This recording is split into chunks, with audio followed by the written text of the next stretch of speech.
When President Biden introduced his new ESG rule earlier this year, allowing fund managers to invest America's retirement savings into ESG funds without their knowledge, the House and the Senate took bipartisan action to block this reckless proposal from moving forward. Unfortunately, the White House didn't get the message. President Biden used the first veto of his tenure to give large financial institutions the ability to advance his political agenda, which the vast majority of Americans would never endorse at the ballot box through forced investment, skirting due process. The truth is, most Kansans don't want any part of President Biden's ESG agenda, much less with their hard-earned retirement savings at stake. And why would they? The ESG movement forces financial entities and investors to ignore real-world fiscal value for the sake of pie-in-the-sky climate change initiatives. Does a bank comply with ESG practices or prioritize as they should, delivering value to their stakeholders? Energy was the sole sector in the S&P 500 to rise last year, but ESG-aligned funds, which spurn fossil fuel companies by design, unanimously underperformed the S&P 500. Despite this reality, my colleagues across the aisle seem to be just fine with policy which conditions the behaviors of our financial institutions upon arbitrarily contrived ESG scores and puts woke climate change policies over the financial security of hard-working Americans. Mr. Moore, the Census Bureau estimates 25% of Kansans will be 60 or older by 2030. Retirement funds constitute nearly half of mutual fund assets nationwide. Can you briefly elaborate upon the financial liabilities my constituents' golden year savings are exposed to under the Biden administration's ESG standards? Congressman, I outlined in my testimony that the preponderance of the studies show that ESG investing reduces investor return. It reduces the value of the fund.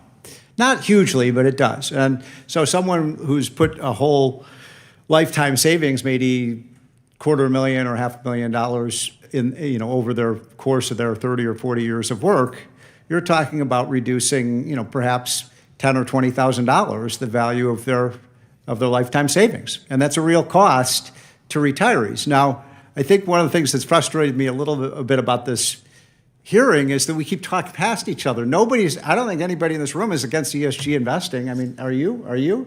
We're just saying that you can't force people or have them in ESG funds when they don't even know about it, when it's being done without their knowledge. And that's what a lot of these firms are doing. And that's what the Biden administration requirements are doing. They're basically saying you have to get a lower return on your investment. And that's look, I have a big problem because when I talk to clients, people who are clients with these firms, they say, look, I don't want to save the world. I don't want to save the whales. I just want to have a good retirement income. I worked my whole life, and that's what they deserve. And frankly, these firms do have a fiduciary duty to provide them the highest return possible.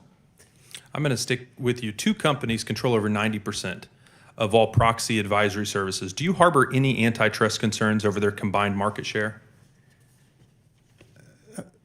I'm sorry, say that. I missed that. That's okay. I'm talking about antitrust concerns over combined market share.